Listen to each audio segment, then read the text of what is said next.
Shalom, selamat malam jemaat Tuhan yang terkasih. Kita berjumpa kembali dalam ibadah Mesbah Keluarga pada malam hari ini yang khusus membahas mengenai pendalaman Alkitab. Untuk itu, pada malam hari ini saya ajak jemaat Tuhan yang terkasih untuk bersama-sama belajar memulai suatu topik yang cukup menarik yang seringkali kita hadapi di dalam kehidupan kita, yaitu mampukah umat Kristen untuk mengampuni 7 kali 70 kali, Namun seperti biasa, sebelum kita memulai pembahasan, mari kita berdoa terlebih dahulu. Kita angkat tangan kita. Puji syukur kami naikkan di hadapan-Mu Tuhan, sebagai ungkapan rasa terima kasih kami Tuhan atas semua kebaikan Tuhan, atas kemurahan Tuhan, atas berkat-berkat Tuhan yang telah Tuhan curahkan buat kami semua Tuhan. Dan pada malam hari ini kami ingin membuka hati kami untuk menerima kebenaran firman-Mu Tuhan. Mari Tuhan Yesus urapi kami yang hadir pada malam hari ini, atau yang mengikuti ibadah Mesbah Keluarga ini pada dimanapun mereka berada. Biarlah hanya kuasa Tuhan saja yang menguasai kami semua. Dalam nama Tuhan Yesus Kristus kami sudah berdoa dan mengucapkan syukur. Mari sama-sama yang siap menerima berkat dari Tuhan kita katakan amin.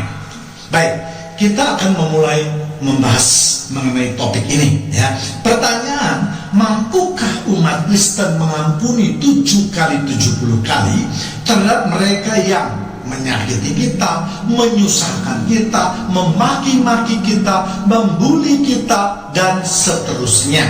Sebelum itu, mari kita lihat ayatnya terlebih dahulu, yaitu di Matius 18 ayat 21 sampai 22, Kemudian datanglah Petrus dan berkata kepada Yesus, Tuhan, sampai berapa kali aku harus mengampuni saudaraku jika ia berbuat dosa terhadap aku? Sampai 7 kali? 22. Yesus berkata kepadanya, bukan. Aku berkata kepadamu, bukan sampai 7 kali, melainkan sampai 70 kali 7 kali. Ayat tadi menceritakan jawaban Yesus terhadap pertanyaan Petrus yang menanyakan berapa kali dia harus mengampuni kepada yang bersalah atau yang berdosa kepada dia. Yang menjadi pertanyaan sekarang adalah, apakah mampu umat Kristen memberikan pengampunan sebanyak itu?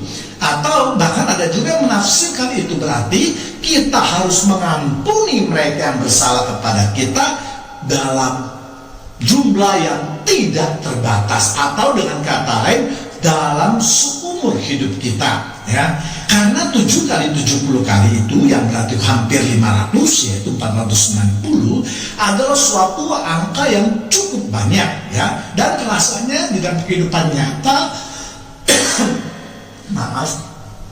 dan rasanya di dalam kehidupan nyata itu kita tidak bisa menghitung semua kesalahan-kesalahan orang lain yang terhadap kita misalnya, Mungkin ada umat Kristen yang berkata, kita harus mampu dong, karena ini adalah perintah Tuhan atau firman Tuhan.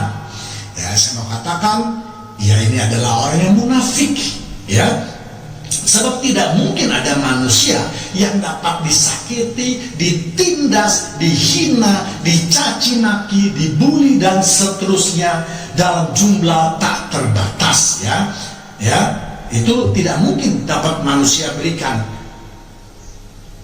Kalau bukan dia yang menerima semua cacian, bulian, hujatan, dan seterusnya, memang kita bisa secara enteng dapat mengatakan, dapat, kita harus mengampuni dia. Kalau ada orang lain yang dihina, dicaci maki, kita mudah sekali, enteng sekali kita mengatakan dia harus bisa mengampuni.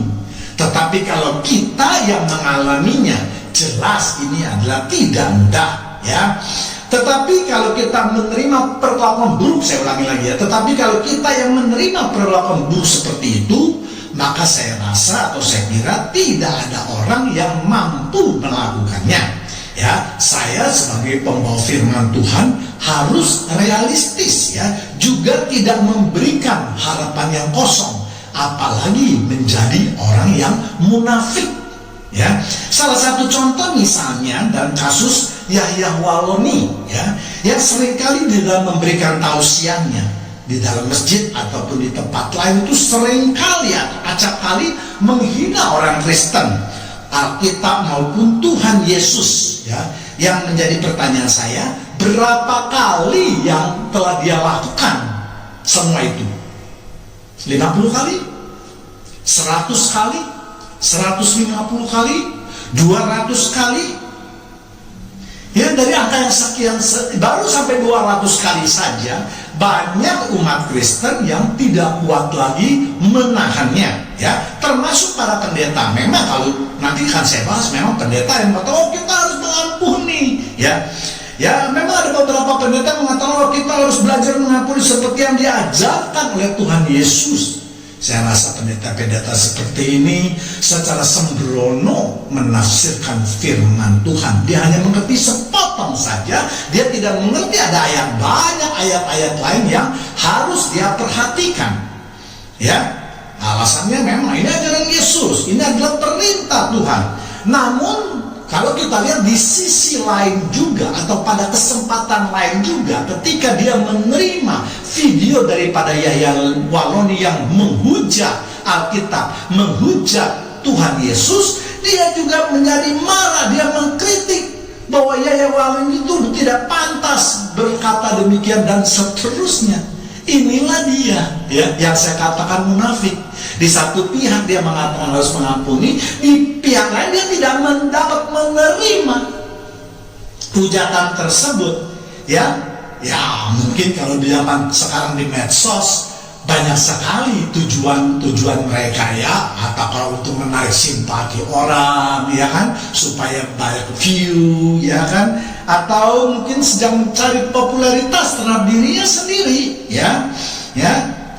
Banyak sekali orang-orang yang bertujuan seperti itu. Ya, kalau dia memberikan firman Tuhan lalu mendapatkan berkat, itu lain perkara. Tetapi dia sengaja memelintir firman Tuhan untuk mendapatkan simpati, ini yang tidak boleh terjadi. Ya. Kemudian kita lihat juga dari mana angka tersebut dapat diucapkan oleh Yesus. Ya, kalau kita lihat misalnya di kitab Kejadian, yaitu ketika Kain membunuh Habil adiknya yang tidak berdosa, Kain itu takut, ya, juga dibunuh orang, ya. Lalu makanya Tuhan memberikan jaminan bahwa tidak ada yang boleh membunuh Kain. Kalau ada yang berani, maka dia akan dihukum 7 kali lipat, ya. Kejadian 4 ayat 15, firman Tuhan kepadanya, sekali-kali tidak. Barang siapa yang membunuh Kain akan dibalaskan kepadanya 7 kali lipat. Kemudian Tuhan menaruh tanda pada Kain supaya ia jangan dibunuh oleh barang siapapun yang bertemu dengan dia.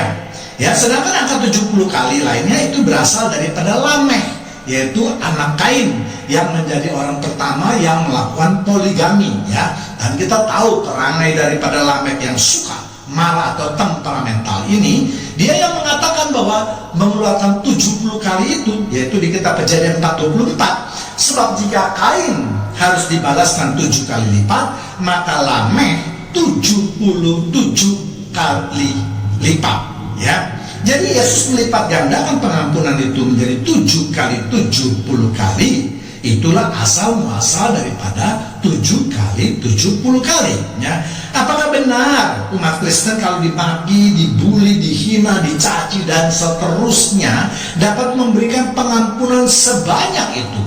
Ya, jawaban yang paling rasional adalah tidak bisa. Ya, kalau ada yang bisa bilang dia bisa, maka dia adalah seorang pendusta karena dia tidak menyatakan kebenaran. Ya, 1 Yohanes 2 ayat 4c, ia adalah seorang pendusta dan di dalamnya tidak ada kebenaran.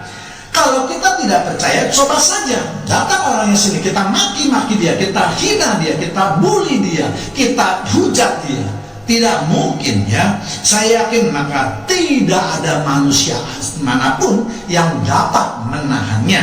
Kalaupun ada manusia yang dapat mengatasinya, maka berarti dia juga tidak melaksanakan firman Tuhan yang lainnya, yaitu mengasihi diri sendiri, menahan perih, menahan sakit hati, menahan segala-galanya. Itu berarti dia tidak mengasihi dirinya sendiri, ya, dan adalah omong kosong Kalau seorang dapat mengasihi orang lain, tetapi dia tidak mengasihi dirinya terlebih dahulu, ya. Jadi untuk mengasihi orang lain, dia harus mengasihi terlebih dahulu terhadap dirinya sendiri, ya.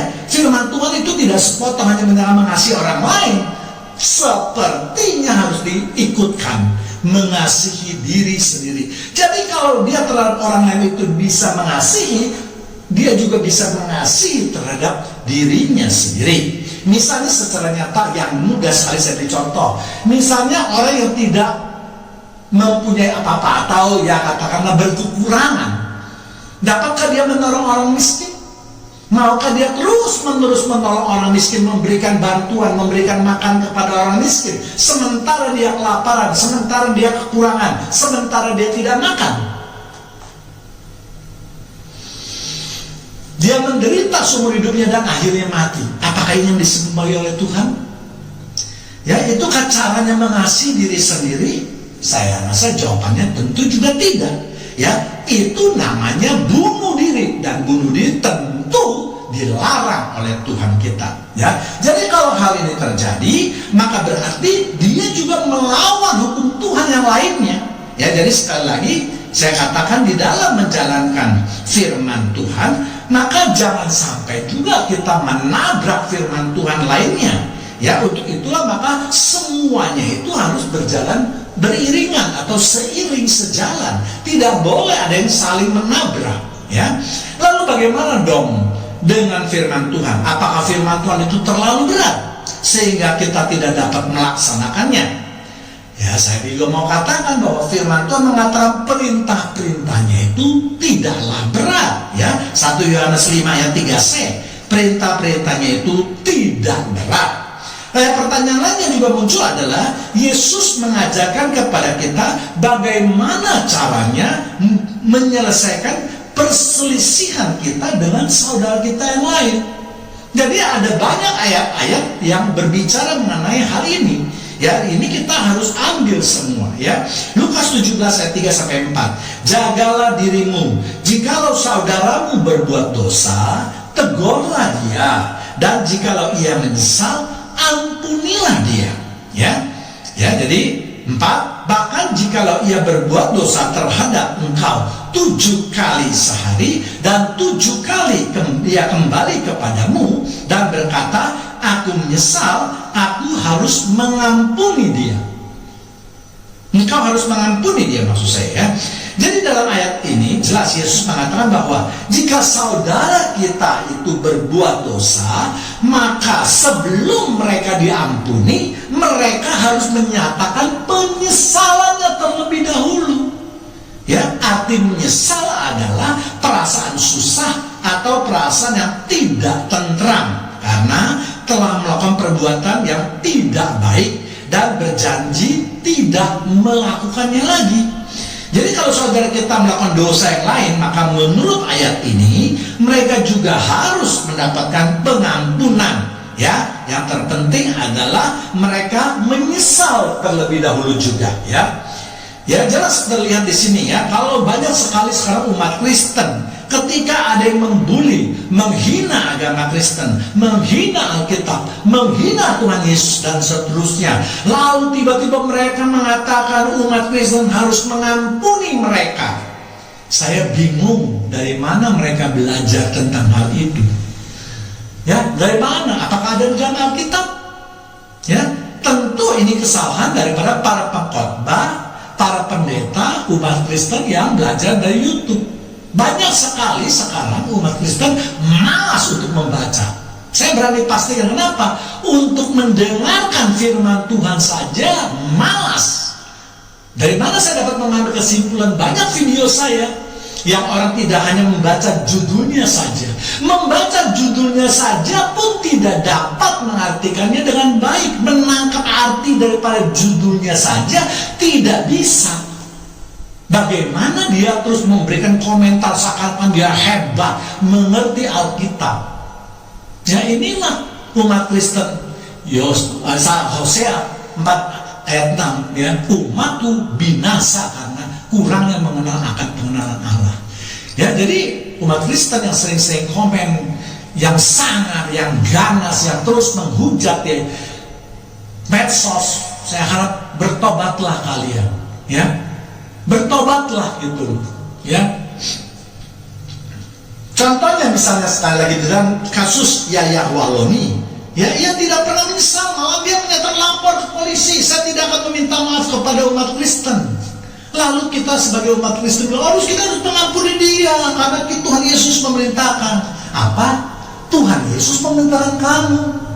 Baca dulu Alkitab yang benar, pengertiannya, baru kamu boleh membawa nama Tuhan. Ya, kamu tidak mengerti firman Tuhan terus membawa-bawa nama Tuhan.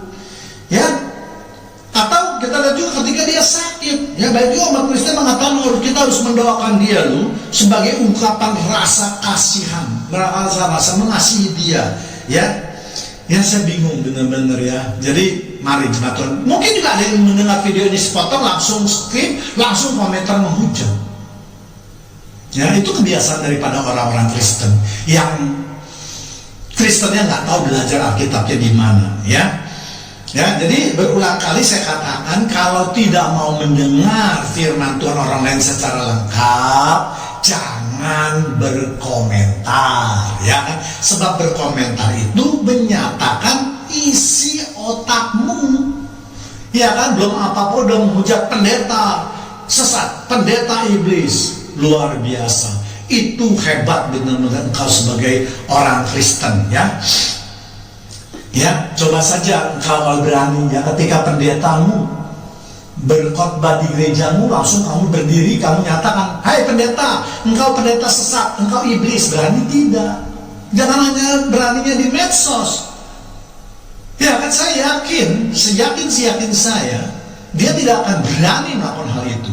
Ya, dia berani hanya karena sebagai pengecut.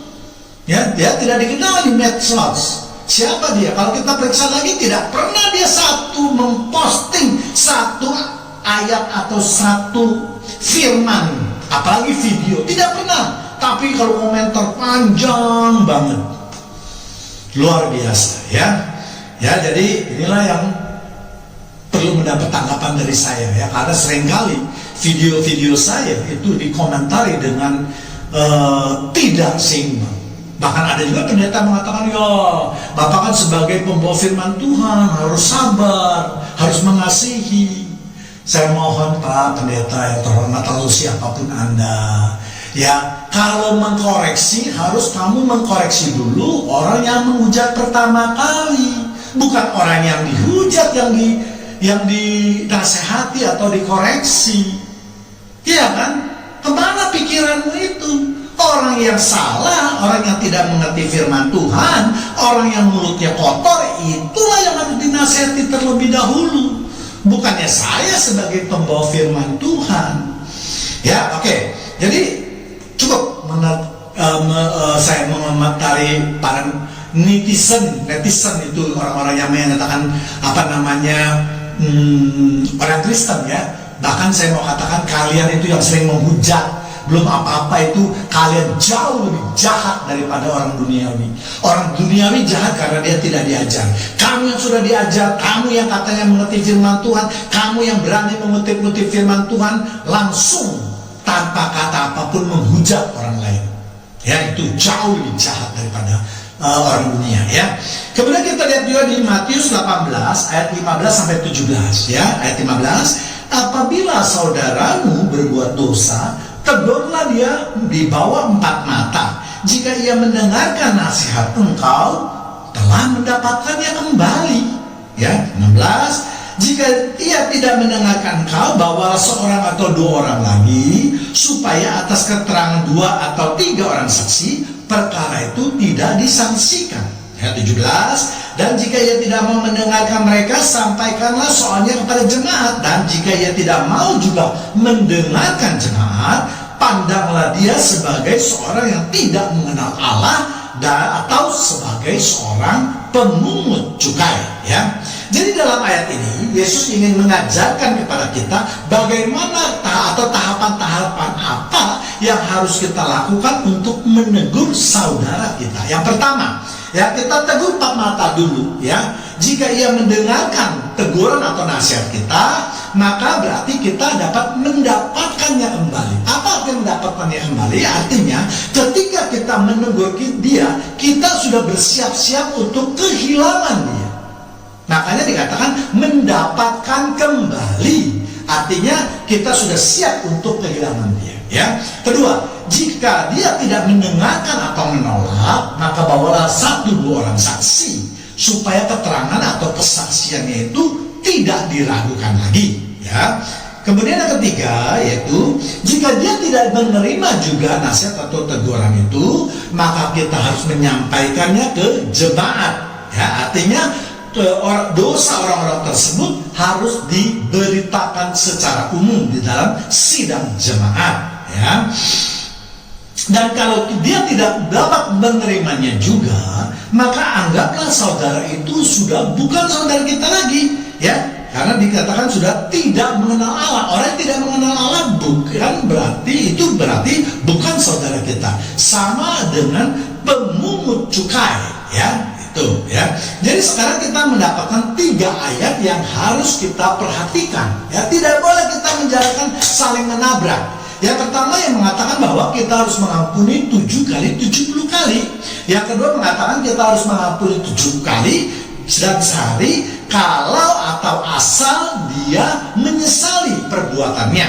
Dan yang keempat yaitu menegur 4 mata. Kalau dia tidak mau bawa saksi, kalau dia tidak mau lagi dibawa ke sidang jemaat, kalau tidak mau lagi maka kita harus bersedia untuk meninggalkan atau membuang dia sebagai saudara, ya, atau sebagai pemungut cukai, ya. Nah, yang menjadi pertanyaan, ayat mana yang harus kita lakukan, itu, ya. Dari semua ayat yang tadi saya katakan atau saya kutip, itu hanya berlaku pada kata saudara kita, ya. Kalau bukan saudara, tentu ayat ini tidak dapat dilakukan. Yaya Waloni bukan saudara kita. Saya ulangi lagi, Yaya Waloni beragama Islam, bukan beragama Kristen. Jadi dia bukan saudara kita. Kalau bukan saudara kita, tentu ayat-ayat ini tidak boleh diberlakukan. Paham ya jemaat Tuhan yang terkasih, ya. Jadi sekali lagi saya minta para pengkhotbah, pendeta, janganlah Anda menafsirkan ayat-ayat dengan sembrono sehingga menyesatkan umatmu, ya. Kemudian kita lihat apa yang dimaksud dengan saudara oleh Tuhan Yesus, ya. Matius 18 ayat 21. Kemudian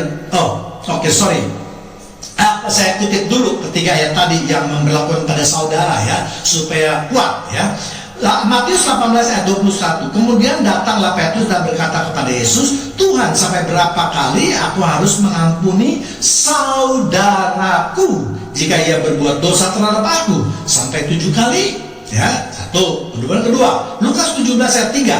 Jagalah dirimu, jikalau saudaramu berbuat dosa, tegurlah dia, dan jikalau yang kesal, ampunilah dia, ya. Kemudian Matius 18 ayat 15. Apabila saudaramu berbuat dosa, tegurlah dia di bawah 4 mata. Jika ia mendengarkan nasihatmu, engkau telah mendapatkannya kembali, ya. Jadi sekali lagi, dari semua tadi hanya bisa kita terapkan kalau yang berbuat dosa kepada kita itu adalah saudara kita. Nah, kemudian baru kita masuk apa yang dimaksud dengan saudara, atau apa yang dikatakan Alkitab atau oleh Yesus, oleh firman Tuhan, yang disebut dengan saudara itu siapa, ya. Matius 3:33. Barang siapa melakukan kehendak Allah, dialah saudaraku laki-laki, dialah saudaraku perempuan, dialah ibuku. Ini perkataan Yesus langsung. Jadi saudara itu bukan karena kita hanya seiman. Ya, saudara seiman memang ada, tapi yang lebih penting lagi, kalau saudara itu adalah mereka yang melakukan kehendak Allah, mereka yang melakukan firman Tuhan, ya. Jadi contoh pada kasus Yahya Waloni itu, sebagian besar sudahlah salah di dalam medsos. Ya, nah Yahya Waloni itu jelas tidak dapat kita anggap sebagai saudara. Dulu mantan saudara pun ketika dia menjadi pendeta pun mungkin tidak bisa. Kenapa? Yang disebut saudara itu bukan hanya seiman, tapi dia harus melakukan firman Tuhan. Orang yang melakukan firman Tuhan, pasti dia itu adalah beriman kepada Yesus. Ya, kalau orang yang tidak beriman kepada Yesus, tidak mungkin dia mengenal firman Tuhan. Ya, jadi jelas ya jemaat Tuhan yang terkasih ya. Jadi Yesus sudah dengan sangat jelas memberikan arti tentang saudara, yaitu mereka yang melakukan kehendak Allah atau melakukan firman Tuhan. Ya, jadi sekali lagi janganlah kita sebagai umat Kristen di dalam melakukan firman Tuhan itu sembrono, tergesa-gesa, tanpa berpikir. Makanya bacalah Alkitab, jangan belajar firman Tuhan dari YouTube, apalagi dari debat-debat yang orang yang nggak jelas. Ya, orang-orang yang debat nggak jelas itu sebagian besar itu kita lihat tidak mempunyai pendidikan yang mumpuni. Ya, tidak. Ada memang yang beberapa yang hebat, ya ada. Ya, tapi kalau yang duduk hanya ngobrol-ngobrol kayak di warung kopi itu jelas, ya tidak dapat dipegang, ya. Ya, sehingga semua perbuatan kita itu kayak orang munafik. Ya kan, wah kita harus mengampuni, kita mengampuni. Nah kalau dia dimuja, wah kamu itu iblis, kamu itu bla bla bla. Waduh. Jadi kemana sih sebenarnya kamu itu?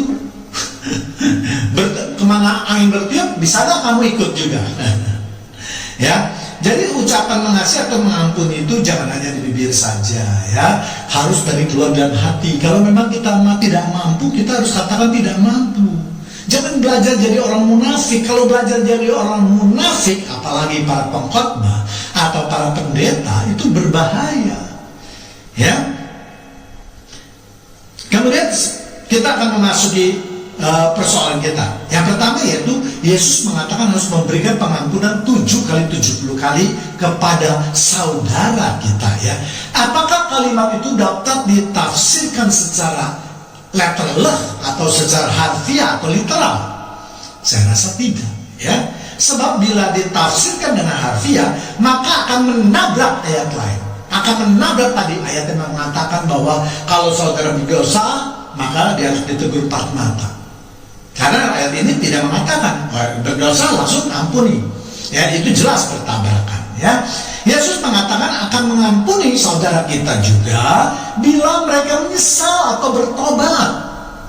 Ya, itu ditabrak ayatnya. 2 ayat yang ditabrak. Kalau kita bilang ya, kita harus mengampuni 7 kali 70 kali, 2 ayat yang ditabrak. 2 lawan 1, jelas ini adalah kalimat tidak bisa ditafsirkan secara harfiah, ya. Kemudian sebagai saudara, maka kita harus melakukan firman Tuhan. Artinya kita tidak boleh terus jatuh ke dalam dosa. Sehingga kalau Yesus mengatakan misalnya ada orang yang bersalah 7 kali dalam sehari kita harus mengampuni, jadi kalimat ini sebenarnya tidak perlu diungkapkan lagi. Karena sebagai orang yang membawa, orang yang mengerti atau menjalankan firman Tuhan, tidak boleh dia terus menerus jatuh ke dalam dosa, apalagi sampai 1 hari 7 kali. Kalau dia terus menerus jatuh dalam dosa, berarti dia itu bukan saudara. Kalau dia bukan saudara, berarti ayat-ayat ini tidak dapat dipakai. Harus pakai ayat yang lain. Ada di Lukas memang, ya. Nanti kita akan belajar, ini dia sudah cukup panjang, ya. Jadi Yesus ingin memberikan tekanan bahwa jika kita sebagai seorang saudara, maka kita tidak boleh jatuh ke dalam dosa. Ya, apalagi sampai 7 kali sehari. Jadi kita harus melihat apa sih pesan di balik kalimat daripada yang Yesus sampaikan. Ya, jadi Yesus ingin mencapai ya, kalau orang bodoh hanya membaca secara literal, ya dia hanya berpikir secara itu, ya sudah. Tetapi bagi mereka yang mendalami, menggali terus, makanya firman Tuhan mengatakan kita harus merenungkannya, artinya menggali. Nah, ini baru yang benar. Ya, demikian juga kalau dia jatuh dalam dosa, maka kita harus menegurnya. Ya, nah, jadi tingkatan ini lebih tinggi lagi. Kalau tadi kita mengampuni dosanya kalau dia menyesal, sekarang kalau dia terus-menerus berbuat seperti itu, maka kita harus menegur dia. Konsekuensinya yang tadi saya katakan, kita bisa kehilangan dia kalau dia menolak nasihat atau teguran kita. Ya, caranya tadi sudah saya katakan ya, yaitu di Matius 18:17 tadi ya. Jikalau sudah dibawakan saksinya, tadi tegur, enggak menolak, bawa saksi 1-2 orang tetap menolak, bawa ke dalam sidang jemaat tetap menolak, maka mau tidak mau kita harus melepaskan orang itu sebagai saudara ya. Karena saya yakin orang yang dosanya sudah diungkapkan di depan publik, ya dia akan malu, dia akan sakit hati dan seterusnya ya. Makanya kita harus bersedia untuk kehilangan dia ya. Tetapi seringkali yang pendeta katakan adalah, atau umat Kristen yang lain yang katakan sebaliknya ya. Kita harus mengangkat dia sebagai saudara, karena firman Tuhan mengatakan hal yang kita tidak boleh kehilangan satu jiwa misalnya ya.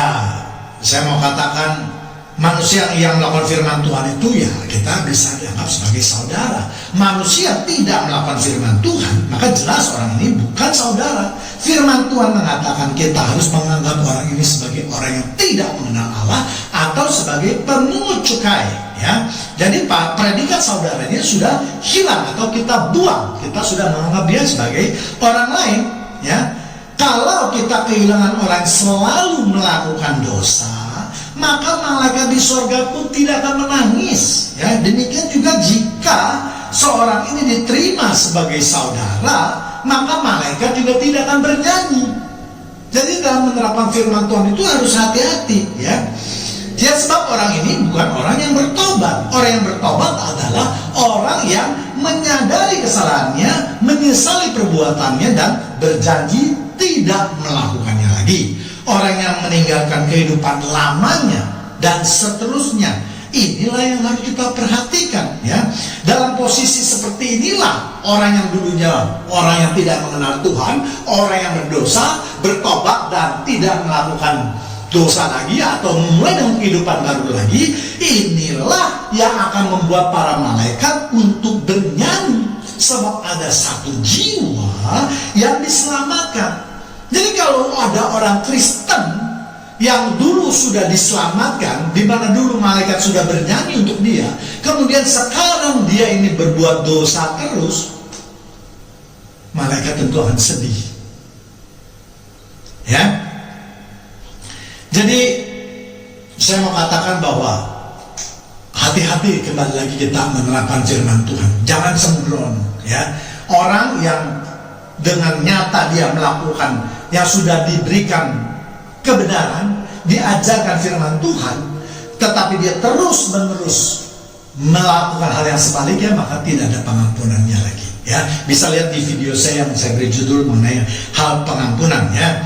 Jadi sekali lagi saya mau katakan bahwa umat Kristen kita janganlah munafik ya, apalagi melawan firman Tuhan. Kita harus tunduk dan melakukan apa yang diperintahkan oleh firman Tuhan. Kita tidak boleh menafsirkan firman Tuhan dengan sembarangan tanpa dasar yang kuat. Ya, sekali lagi kita mau katakan bahwa saya punya judul ada mengampuni 7 kali 70 kali ya. Jangan dibawa ke ayat lain yang memang bisa diterapkan, tapi itu temanya berbeda ya. Sedangkan kalau untuk 7 kali 70 kali, saya rasa juga sudah terjawab ya, karena sebagai seorang saudara, artinya orang yang melakukan firman Tuhan, orang itu tidak boleh terus jatuh terus ke dalam dosa. Jika dia terus berbuat, maka itu haruslah bukan suatu kesengajaan ya. Jadi sebenarnya kalau kita mau lihat, Yesus tidak berbicara 7 kali 70 kali sama dengan 460 kali. Tetapi Yesus ingin menegaskan bahwa sebagai saudara kita jangan terus, Yesus itu mengecek bahasanya ya, menghina dalam tanda kutip, mengejek orang yang terus-menerus melakukan kesalahan ya, yang terus-menerus meminta pengampunan ya. Jika keadaan atau situasi itu dapat diterapkan, maka Kalau ada orang yang tidak memperhatikan atau melakukan firman Tuhan dengan baik, maka dia tidak dapat lagi kita anggap sebagai saudara, ya. Dengan demikian, sekali lagi maka ayat ini tidak dapat dilakukan, ya. Namun sebaliknya, jika ia dapat menjadi seorang saudara yang baik, maka angka 7 kali 70 kali itu menjadi tidak bermakna, ya. Dengan demikian, kita dapat melakukan firman Tuhan menjadi lebih baik. Ya, dapat kita bayangkan masyarakat kalau kita hidup di antara orang-orang yang melakukan firman Tuhan dengan baik dan benar, tetapi bukan yang munafik. Ya, bukan yang di dalam lingkungan baik, di luar itu dia menjadi orang dunia, bahkan lebih jahat daripada orang dunia. Ya, tentu ini akan mempermudah kita juga melakukan firman Tuhan. Ya, contohnya misalnya saya berikan misalnya seorang biksu yang hidup di tengah-tengah hutan misalnya, ya, jauh di antara kebisingan kota atau kehidupan duniawi, ya, jelas mereka akan sanggup melakukan aturan-aturan yang mereka tetapkan. Misalnya, ya, kita sering lihat di film misalnya mengenai kehidupan biara di Shaolin misalnya, ya. Mereka bangun pagi-pagi, mereka membersihkan kuil, menyapu, mengambil air, melakukan latihan yang berat, tidak makan daging dan seterusnya. Mereka itu kebanyakan bisa melakukannya beratus-ratus tahun. Tetapi kalau 1-2 orang biksu itu diambil langsung ditaruh ditempatkan katakanlah di Hong Kong misalnya, di tempat orang-orang dunia, saya rasa orang ini akan kembali menjadi orang dunia. Ya, inilah saya maksudkan, ya. Jadi kalau kita ini sebagai orang Kristen mau melakukan firman Tuhan dengan baik, kiranya firman Tuhan katakan tidaklah berat itu benar dapat kita amini. Ya, benar. Karena orang tidak menyakitkan kita, kita juga tidak menyakitkan orang. Kalau orang menyakitkan kita terus-menerus, suatu kita pasti waktu pasti meledaklah. Jangan munafiklah. Pasti saya jamin itu. Ya. Walaupun kita bisa saja berkata, ya dengan kekuatan manusia tidak. Untuk itu kita minta tolong pada Roh Kudus. Ya. Kalau Yesus bisa, Yesus bukan manusia saja, Yesus adalah Tuhan. Ingat itu. Ya, Yesus juga tidak sepenuhnya kita lihat Yesus membersihkan baik. Kita lihat Yesus menghujat dengan kata celakalah kepada orang Farisi dan ahli Taurat. Jadi di mana kita harus menempatkan pengampunan itu, itulah yang penting. Ya, bukan sembrono. Kita harus menempatkan pada saat yang tepat, pada situasi yang tepat. Ya. Ya, jadi mungkin juga ucapan ini adalah ucapan yang merupakan kekesalan dari Tuhan Yesus terhadap Simon Petrus. Karena sebelum ayat ini Tuhan Yesus sudah memberitahukan bagaimana cara menegur seorang saudara. Ya, tetapi Simon Petrus masih bertanya lagi. Kita juga tahu seringkali Simon Petrus ini itu lebih cepat berkata daripada mendengar, ya, atau ya bolehlah kita katakan agak ceroboh, ya.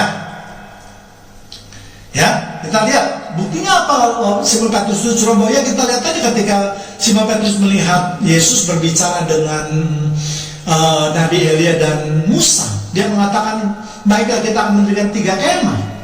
Padahal kita tahu bahwa Nabi Elia dan Musa itu sudah tinggal di surga. Mana mungkin orang yang sudah tinggal di surga mau tinggal lagi di bumi yang penuh dengan penderitaan.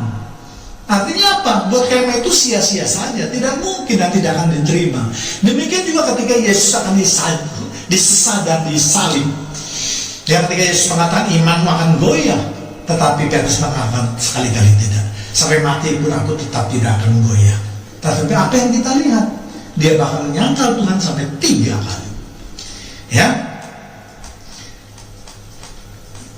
Jadi sekali lagi kalau kita ingin melakukan firman Tuhan dengan baik, maka firman Tuhan yang mengatakan perintahnya tidaklah berat itu sekali lagi dapat kita aminkan, ya. Kita merasakan berat perintahnya karena kita tidak menjalankan firman Tuhan sebagaimana yang telah Tuhan perintahkan. Seringkali kita menambahi atau menguranginya, ya. Pada firman Tuhan, padahal firman Tuhan jelas mengatakan firman itu adalah murni, jangan menambahi atau mengurangi. Tetapi banyak orang Kristen mengartikan ini jangan menambahi atau menguranginya hanya pada teksnya saja, tapi pada perilakunya ditabrak semuanya. Justru yang lebih penting itu adalah jangan menambahi atau mengurangi pada perilaku kita ketika kita melakukan firman Tuhan. Ya, ini yang lebih penting ya. Jadi sekali lagi ya, kalau kita bisa mau melakukan firman Tuhan dengan baik, maka kiranya firman itu tidaklah berat ya. Kalau kita mau melakukan di tengah-tengah orang duniawi, ya janganlah kita mau bertindak sebagai malaikat yang suci ya, pasti akan gagal ya. Lebih buruk lagi, lalu kita menjadi orang munafik ya. Kita ngomong, aduh ampuni dia, di panggung, di mimbar ya kita harus ampuni, di YouTube kita harus ampuni, tapi di belakang itu wah kehidupannya kita lihat luar biasa ya. Ini yang saya maksudkan, jangan sampai kita menjadi orang munafik ya. Demikianlah pemberitaan firman Tuhan mengenai 7 kali 70 kali. Kita akan berdoa terlebih dahulu sebelum mengakhirinya. Mari kita angkat tangan kita. Terima kasih Tuhan Yesus, kalau pada malam ini kami sudah menerima kebenaran firman-Mu. Biarlah kebenaran terus menaungi hati kami, sehingga kami umat kesayangan-Mu dapat melakukan firman Tuhan dengan baik dan benar. Di dalam nama Tuhan Yesus kami sudah berdoa dan mengucapkan syukur. Mari sama-sama kita